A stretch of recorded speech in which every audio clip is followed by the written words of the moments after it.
Hello दोस्तों, स्वागत है आप सबका मेरे ही YouTube channel dear Danish sir में। तो दोस्तों, आज मैं फिर हाज़िर हुआ हूँ आपके सामने कंप्यूटर एमसीक्यूज़ की एक और नई वीडियो के साथ। तो इससे पहले मैंने काफ़ी इंपॉर्टेंट क्वेश्चन डिस्कस किए हैं, तो मेरी आपसे रिक्वेस्ट है कि मेरी पुरानी वीडियो को जाकर ज़रूर देखिए। तो अगर आप मेरे चैनल पर नए हैं तो सबसे पहले चैनल को सब्सक्राइब करें, वीडियो को लाइक और शेयर भी करें और बेल आइकन पर ज़रूर क्लिक करें ताकि लेटेस्ट वीडियो का नोटिफिकेशन आप तक पहुँच जाए।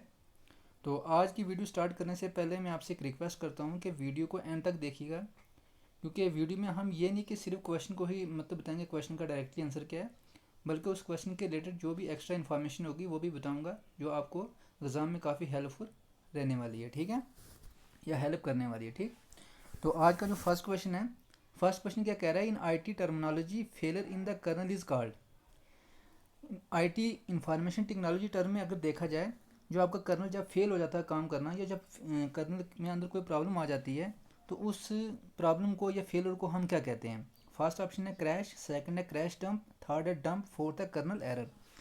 तो आंसर बताने से पहले मैं आपको बताऊंगा कि कर्नल होता क्या है। कर्नल जो होता है वो एक न्यूक्लियस होता है, किसका? ऑपरेटिंग सिस्टम का। किसका? ऑपरेटिंग सिस्टम का। इसको ऑपरेटिंग सिस्टम का न्यूक्लियस भी कहा जाता है या सेंट्रल कोर भी कहा जाता है। क्या कहा जाता है? Central core. अगर आपका सेंट्रल कोर या न्यूक्लियस अगर काम करना बंद कर देगा तो आपका सिस्टम काम नहीं करेगा।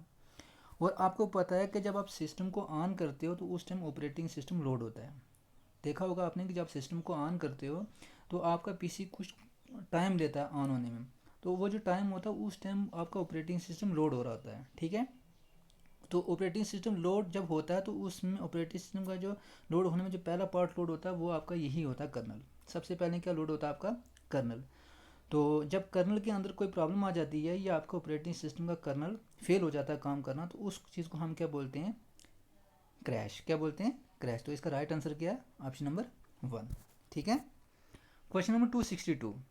262 क्या कह रहा है? A dash is an agreement between the communicating parties on how communication is proceed।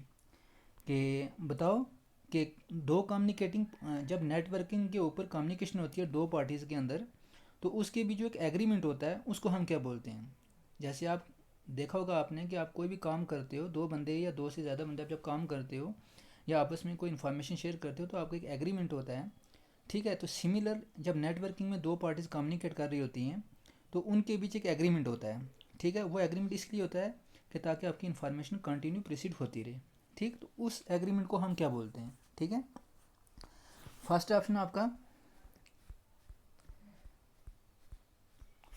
आपका पाथ, सेकंड आपका SLA, थर्ड आपका बॉन्ड और फोर्थ आपका प्रोटोकॉल। तो इसका जो राइट आंसर है वो क्या है? प्रोटोकॉल। क्या? जब आप इंटरनेट टेक्नोलॉजी में या इंटरनेट टर्मिनोलॉजी में देखोगे या इंफॉर्मेशन टेक्नोलॉजी में देखोगे, जब दो नेटवर्किंग पे दो पार्टीज जब कम्युनिकेट करेंगी तो उनके भी जो एग्रीमेंट होगा उस एग्रीमेंट को हम क्या बोलेंगे? प्रोटोकॉल। क्या बोलेंगे? प्रोटोकॉल। ठीक है, अगर आप प्रोटोकॉल क्या होता है? सिंपली सेट ऑफ रूल्स होते हैं। ठीक है, अगर आप कोई भी काम करोगे आपको रूल के तहत ही करना पड़ेगा। अगर आप इसी प्रोटोकॉल को वायलेट करोगे तो आपकी इन्फॉर्मेशन लॉस हो जाएगी और आपकी इन्फॉर्मेशन दूसरी पार्टीज तक नहीं पहुंचेगी। तो इसका जो राइट आंसर है वो क्या? Option number 4। क्या? प्रोटोकॉल। प्रोटोकॉल का एक एग्रीमेंट जो दो पार्टीज़ के बीच होता है जब वो नेटवर्किंग पे क्या करती हैं? कम्युनिकेशन करती हैं। ठीक है, क्वेश्चन नंबर 263। 263 क्या कह रहा है? The complete form of IC in electronic is. कि इलेक्ट्रॉनिक में देखा जाए तो IC की फुल फॉर्म क्या है? पहला इंटरनेट सर्किट, सेकंड है इंडिपेंडेंट सर्किट, थर्ड है इंटीग्रेटेड सर्किट और फोर्थ है इनबिल्ट सर्किट। तो ये क्वेश्चन हमने पहले भी डिस्कस किया है। तो IC जो होता है इसकी फुल फॉर्म होती है इंटीग्रेटेड सर्किट। क्या होता है? Integrated circuit. इंटीग्रेटेड सर्किट को आप क्या बोलते हो? माइक्रो चिप ही कहते हो। आप इसको आप चिप भी बोल सकते हो, ठीक है, या फिर माइक्रो चिप भी बोल सकते हो। माइक्रो चिप का मतलब क्या है? कि ये छोटी सी चिप होती है आपके प्रोसेसर के अंदर लगी हुई है। ठीक है, तो ये जो चिप होती है ये आपकी बनी होती है किससे? ट्रांजिस्टर से। ये भी पूछा जा सकता है कि आपकी जो चिप है IC वो किससे बना होता है, तो उसका आंसर क्या है? ट्रांजिस्टर। ये ट्रांजिस्टर से बना होता है। ठीक है, और ये जो आपका IC है इसको आप हार्ट एंड ब्रेन क्या कहा जाता है? Heart and brain. Heart and brain भी कहा जाता है। किसका? हार्ट एंड ब्रेन भी कहा जाता है सर्किट का। किसका कहा जाता है? सर्किट का हार्ट एंड ब्रेन भी कहा जाता है। किसको? IC को। ठीक है, नेक्स्ट है क्वेश्चन नंबर 264। 264 क्या कह रहा है? In computer processing dash select the process from the pools and load them into memory for execution. कि कंप्यूटर जब प्रोसेसिंग करता है तो उस टाइम कौन सा एक शेड्यूलर है जो क्या करेगा, आपके प्रोसेस को सिलेक्ट करेगा, ठीक है, फिर लोड करेगा मेमोरी में, किसके लिए? एग्जीक्यूशन के लिए। तो फर्स्ट ऑप्शन है आपका जॉब शेड्यूलर, सेकंड है रिसोर्स शेड्यूलर, थर्ड है सीपीयू शेड्यूलर, फोर्थ है प्रोसेस शेड्यूलर। तो इसका जो राइट आंसर है वो आपका क्या है? Job scheduler. क्या है? Job scheduler. जॉब शेड्यूलर को आप लॉन्ग टर्म शेड्यूलर भी बोल सकते हो। क्या बोल सकते हो? लॉन्ग टर्म शेड्यूलर भी इसको बोल सकते हो, ठीक है। या इसको आप डिटरमाइनर भी बोल सकते हो। क्या बोल सकते हो? डिटरमाइनर, ठीक है। तो ये क्या करता है आपका, कि आपके जो प्रोग्राम होता है या प्रोसेस होता है उसको पहले सेलेक्ट करता है, फिर मेमोरी में लोड करता है, और लोड करने के बाद वो सीपीयू के पास भेजता है, किसके लिए? एग्जीक्यूशन के लिए, ठीक है। तो इसका जो राइट आंसर है वो क्या? Option number first, job scheduler, ठीक। Question number 265। 265 कह रहा है the Unix operating system is suitable for. कि जो यूनिक्स ऑपरेटिंग सिस्टम है वो किसके लिए सूटेबल है? तो फर्स्ट ऑप्शन है आपका मल्टी यूज़र, सेकंड है रियल टाइम प्रोसेसिंग, थर्ड है डिस्ट्रीब्यूटिंग प्रोसेसिंग, फोर्थ है सिंगल यूज़र। तो जो आपका यूनिक्स ऑपरेटिंग सिस्टम है ये आपका किस लिए है? मल्टी यूज़र किसका है? मल्टीटास्किंग ऑपरेटिंग सिस्टम है। इसमें मल्टीपल टास्क कर सकते हो, और जब मल्टीपल टास्क करोगे तो आपको मल्टीपल यूज़र की ज़रूरत पड़ेगी, ठीक है। तो इसका जो राइट आंसर है वो क्या? ऑप्शन नंबर फर्स्ट, कि जो आपका यूनिक्स ऑपरेटिंग सिस्टम है वो आपका मल्टी यूज़र के लिए सूटेबल है, ठीक है। Question number 266। 266 क्या कह रहा है? In IT networking which of the following device is used in physical layer. कि इंफॉर्मेशन टेक्नोलॉजी नेटवर्किंग में देखा जाए तो फिजिकल लेयर में कौन सा डिवाइस यूज़ होता है? तो आपको एक बताऊँ, एक होता है OSI मॉडल। क्या होता है? OSI मॉडल जब नेटवर्किंग पे कम्युनिकेशन होती है दो पार्टीज़ के बीच, तो उस वक्त आपका OSI मॉडल वर्क करता है, ठीक है। तो OSI मॉडल जो होता है इसमें टोटल कितनी लेयर होती हैं? 7। कितनी लेयर होती हैं? 7। और सबसे जो बिलो लेयर होती है उसको हम बोलते हैं फिजिकल लेयर। क्या बोलते हैं? Physical layer. तो यहाँ पे ये चीज़ कह रहा है कि बताओ इन IT में, सॉरी, फिजिकल लेयर में कौन सा डिवाइस यूज़ होगा? फर्स्ट ऑप्शन आपका क्या? रिपीटर, सेकंड है रूटर, थर्ड है ट्रांसपोर्ट गेटवे, फोर्थ क्या आपका? ब्रिज। तो फिजिकल लेयर में जो आपका यूज़ होगा वो आपका यूज़ होगा रिपीटर। क्या यूज़ होगा? रिपीटर। रिपीटर का काम रिपीटर यूज़ होगा। रिपीटर के बाद और कौन से डिवाइस यूज़ होते हैं जो फिजिकल लेयर में? वो आपका हब भी हो सकता है, ठीक है, इंपॉर्टेंट है, देख लेना, क्वेश्चन में ऐसा भी पूछा जा सकता है कि और कौन से पार्ट हैं, सॉरी, और कौन से डिवाइस हैं जो फिजिकल लेयर में यूज़ होते हैं, ठीक है। हब भी हो सकता है आपका NIC, नेटवर्किंग इंटरफेस कार्ड, ठीक है, केबल भी, और साथ में कनेक्टर भी, केबल और कनेक्टर, ये सारे डिवाइस हैं जो आपके वो कहाँ पे यूज़ होते हैं? फिजिकल लेयर में, ठीक है। तो यहाँ पे ऑप्शन में देखें तो फर्स्ट पार्ट है रिपीटर, सेकंड है रूटर, थर्ड है ट्रांसपोर्ट गेटवे, और फोर्थ क्या आपका? ब्रिज। तो राइट आंसर इसका क्या है? रिपीटर। क्या है? रिपीटर। रिपीटर आपका किस लिए यूज़ होता है? कि आपके इलेक्ट्रिक का सिग्नल को रीजनरेट करने के लिए, सिग्नल को रीजनरेट करने के लिए, एम्पलीफाई करने के लिए, ताकि आपका सिग्नल जो है, आपकी जो सिग्नल है वो डेस्टिनेशन एंड पे पहुंच जाए, सेफली पहुंच जाए, ठीक है। नेक्स्ट क्वेश्चन क्या है? 267। 267 क्या कह रहा है? In IT associative memory is called as. ये लास्ट वीडियो में हमने डिस्कस किया था कि एसोसिएटिव मेमोरी क्या होती है। तो एसोसिएटिव जो मेमोरी होती है उसको हम बोलते हैं CAM, content addressable memory. Option number third, content addressable memory. ये कंटेंट एड्रेसेबल मेमोरी किस लिए होती है? कि ये आपकी जो हाई स्पीड सर्चिंग एप्लीकेशन है उसके लिए यूज़ होती है। हाई स्पीड सर्चिंग एप्लीकेशन के लिए आपकी कौन सी मेमोरी यूज़ होती है? कंटेंट एड्रेसेबल मेमोरी, जिसको CAM भी कहते हैं, ठीक है, शॉर्टकट में। और इसी को हम क्या बोलते हैं? Associative memory. क्या बोलते हैं? एसोसिएटिव मेमोरी, ठीक है। इसको एसोसिएटिव स्टोरेज भी कह सकते हो, एसोसिएटिव स्टोरेज भी कह सकते हो, एसोसिएटिव एरे भी कह सकते हो, ठीक है। चलते हैं नेक्स्ट क्वेश्चन पे। क्वेश्चन 268। 268 क्या कह रहा है? In network a small message use to pass between one station to another is known as. कि नेटवर्क में जो छोटा मैसेज है जब हम पास करते हैं एक स्टेशन से दूसरे स्टेशन में, उसको हम क्या बोलते हैं? फर्स्ट पार्ट आपका टोकन, सेकंड है बाइट, थर्ड है वर्ड, फोर्थ है रिंग, ठीक। तो इसका जो राइट आंसर है वो क्या है? Option number first. क्या है? टोकन। टोकन क्या होता है? एक फॉर्म ऑफ मैसेज होता है जो हम पास करते हैं रिंग नेटवर्क पे। रिंग नेटवर्क आपका क्या है, जैसे आपने रिंग देखा होगा, मान लो ये एक पीसी है, यहाँ पे एक पीसी, एक यहाँ पे पीसी और यहाँ पे पीसी, ठीक है। ये पीसी आपस में क्या होंगे, कनेक्ट होंगे, क्या होंगे, कनेक्ट, ठीक है। तो ये आपका क्या बन गया, रिंग। इसको हम रिंग नेटवर्क भी बोलते हो या रिंग टोपोलॉजी भी बोल सकते हो। अब ये इसमें जो शॉर्ट मैसेज जब क्या होगा, आपका ट्रांसफ़र होगा बिटवीन सिस्टम के अंदर या बिटवीन टू पॉइंट सिस्टम के अंदर, तो उसको हम क्या बोलेंगे, टोकन। क्या बोलेंगे, टोकन। Question number 269। 269 क्या कह रहा है, in the following list of device which device use in networking layer. ठीक, ये जो आपको डिवाइस दिए हुए हैं इनमें से कौन सा डिवाइस है जो नेटवर्क लेयर में यूज़ होता है। ठीक, तो जो नेटवर्क लेयर है ये भी आपकी थर्ड लेयर है OSI मॉडल की। कौन सी लेयर है, थर्ड लेयर है किसकी, OSI मॉडल की। OSI मॉडल की फुल फॉर्म क्या है, open system interconnection, open system interconnection model, ठीक है ना। OSI मॉडल की फुल फॉर्म है। तो जो नेटवर्क लेयर है वो आपकी थर्ड लेयर है। तो क्या कह रहा है कि इसमें कौन सा डिवाइस यूज़ होगा। फर्स्ट ऑप्शन आपका रिपीटर, सेकंड आपका router, third application gateway, fourth आपका स्विच। ठीक है, जब भी आपकी नेटवर्किंग लेयर की बात आएगी, ठीक है, तो उस टाइम आपने एक ही नेटवर्किंग लेयर की जब बात आएगी तब आपने रूटर ही टिक करना है, क्योंकि नेटवर्किंग पे रूटर ही क्या करता है, आपके डेटा को ट्रांसमिट करता है, आपके डेटा पैकेट को क्या करता है, फॉरवर्ड करता है बिटवीन कंप्यूटर नेटवर्क के अंदर। ठीक है, अब रूटर आपका क्या करेगा कि नेट रूटर क्या करेगा, मान लो तो ये दो सिस्टम हैं या दो पार्टीज़ हैं, ठीक है, इसके भी जो आपका डेटा क्या होगा, ट्रांसफ़र होगा। तो रूटर क्या करेगा कि इसी जो आपका डेटा पैकेट है उसको क्या करेगा, ट्रांसफ़र करेगा बिटवीन द टू सिस्टम या बिटवीन टू पार्टीज़। ठीक है, तो नेटवर्किंग लेयर में क्या यूज़ होता है, रूटर। ठीक है, क्वेश्चन नंबर 270। 270 क्या कह रहा है, which of the following is not a weighted code. कि जो आपको ऑप्शन दिए हुए हैं बताओ इसमें से वेटेड कोड कौन सा नहीं है। ठीक है, तो ऑप्शन फर्स्ट है एक्सेस 3 कोड, सेकंड है बाइनरी नंबर सिस्टम, थर्ड है डेसिमल नंबर सिस्टम, फोर्थ है BCD नंबर सिस्टम। तो इसका जो राइट आंसर है वो है option number first, excess 3 code जो है वो आपका, जो आपका एक्सेस 3 कोड है वो आपका वेटेड कोड नहीं है, आपका वेटेड कोड नहीं है। बाकी वो जो आपका एक्सेस 3 है, ठीक है, और अनवेटेड, अनवेटेड कोड जो होते हैं वो, और आप इसको क्या बोल सकते हो, अनवेटेड कोड। क्या बोल सकते हो, एक्सेस 3 को क्या बोल सकते हो, अनवेटेड कोड।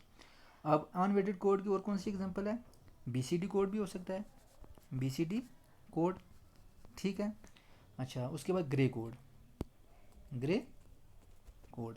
ये तीनों की तीनों किसकी फुल फॉर्म किसकी है, अनवेटेड कोड की। किसकी, अनवेटेड बोलो या नॉन वेटेड कोड। ठीक है, क्वेश्चन नंबर 271। 271 क्या कह रहे हैं, related to computer what is वेटवेयर।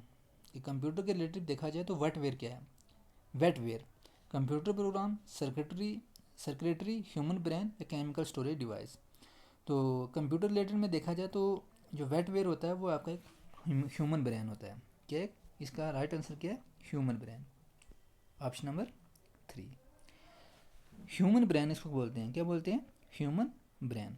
क्यों इसको बोलते हैं ह्यूमन ब्रेन, क्योंकि ये आपके जो एलिमेंट होते हैं हार्डवेयर के अंदर या सॉफ्टवेयर के अंदर जो आप मतलब पर्सन ने यूज़ किए होते हैं, ठीक है, तो उसको क्या करता है ये, कि मतलब डिफाइन करता है या डिस्क्राइब करता है। ठीक है, क्वेश्चन नंबर 272। 272 क्या कह रहा है, in IT the method for updating the main memory as soon as word is removed from the cache is called. Information technology में जो मेथड हम यूज़ करते हैं किसके लिए, मेन मेमोरी को अपडेट करने के लिए या फिर वर्ड को रिमूव करने के लिए, कहाँ से, कैश से। ठीक है, क्वेश्चन क्या कह रहे हैं कि IT टर्म में इंफॉर्मेशन टेक्नोलॉजी में जो मेथड हम मेन मेमोरी को अपडेट करने के लिए या वर्ड को रिमूव करने के लिए, कहाँ से, कैश मेमोरी से, तो उसको हम क्या बोलते हैं। फर्स्ट ऑप्शन आपका राइट थ्रो, सेकंड है राइट बैक, थर्ड है प्रोटेक्टेड राइट, फोर्थ आपका कैश राइट। तो इसका जो राइट आंसर है वो आपका क्या है, ऑप्शन नंबर 2 राइट बैक। क्या, राइट बैक। राइट बैक क्या होता है, ये क्या कहता है, एक ऐसा मेथड है जिसमें आपकी क्या होती है, जो कैश लोकेशन होती है वो आपकी क्या होती है, अपडेट होती है। क्या होती है, अपडेट होती है, और यहाँ से आपका जो वर्ड है रिमूव होता है, तो उसका क्या बोलते हैं, राइट बैक, राइट बैक। ठीक है, और ये सेवरल टाइम अपडेट भी हो सकती है, बहुत सी टाइम मतलब मैनी टाइम अपडेट ये हो सकती है। क्वेश्चन 273। 273 क्या कह रहे हैं, in network is overloaded network is overloaded with enormous data sent by many computers with the network. The inability of network to deliver the data is termed as. ठीक, क्या कह रहा है, नेटवर्किंग में मान लो अगर 20 या 30 कंप्यूटर से ज़्यादा कंप्यूटर हैं, तो एक टाइम में क्या करते हैं, सारे कंप्यूटर को क्या करते हैं कि डेटा सेंड करते हैं। तो नेटवर्क में क्या हो जाता है कि नेटवर्किंग की एबिलिटी नहीं होती कि वह एट अ टाइम सारे डेटा को सेंड कर सके। ठीक है, तो वो ये कह रहा है कि इस इनएबिलिटी ऑफ नेटवर्किंग की इनएबिलिटी है टू डिलीवर द डेटा, उसको हम क्या बोलेंगे। फर्स्ट आपका एक्सेस कंट्रोल, थर्ड है कंजेशन, सेकंड है कंजेशन, थर्ड है एरर प्रोपोगेशन, फोर्थ है डेडलॉक। क्वेश्चन में रिपीट करता हूँ, क्या कह रहा है कि जब नेटवर्किंग पे या नेटवर्क के ऊपर जब बहुत सारे सिस्टम या बहुत सारे यूज़र होते हैं, जब वो डेटा को सेंड करते हैं, तो नेटवर्क के अंदर इतनी एबिलिटी नहीं होती कि वो सारे डेटा को एट अ टाइम सेंड कर सके।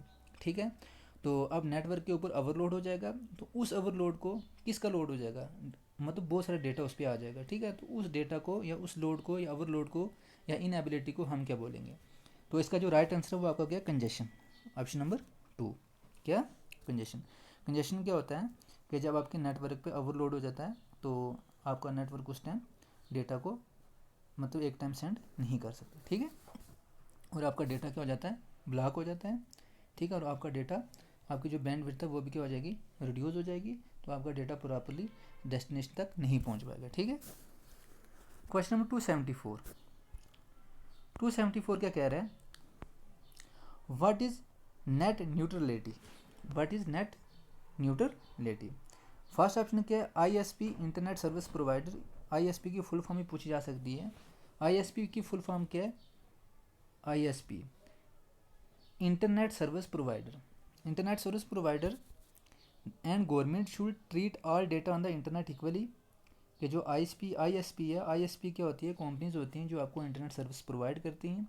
And government should treat all the data equally, internet पे क्या हो कि एक्सेस कर सकें। सेकंड है, piracy in the internet must be curb. Third है, internet user must give out balance option in social media sites. Fourth है, internet should be kept free from malware and virus.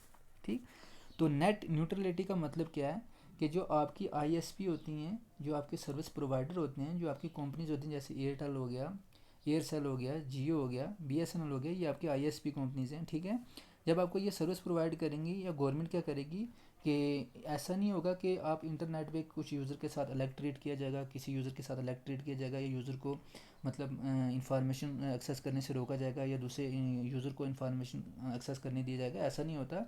बल्कि internet पे सारे के सारे user के साथ equally treat किया जाता है। ठीक है, तो नेट न्यूट्रलिटी का मतलब यही है कि इंटरनेट पे जितने भी यूज़र आते हैं उसको कोई मतलब ये नहीं कि एक यूज़र को चार्ज लगेगा, दूसरे यूज़र को चार्ज नहीं लगेगा।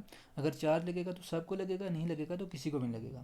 अगर डेटा अवेलेबल है तो सब यूज़र के लिए होगा, नहीं है तो किसी के लिए भी नहीं। ठीक है, तो इसका जो राइट आंसर है वो क्या, option number first. Option number first, कि आईएसपी और जो गवर्नमेंट होती हैं वो डेटा को इक्वली ट्रीट कराती हैं हर एक यूज़र के लिए, कहाँ पे, इंटरनेट में। ठीक है, क्वेश्चन नंबर 275 क्या करे, in which mode can the computer that are associated send frame directly to each other.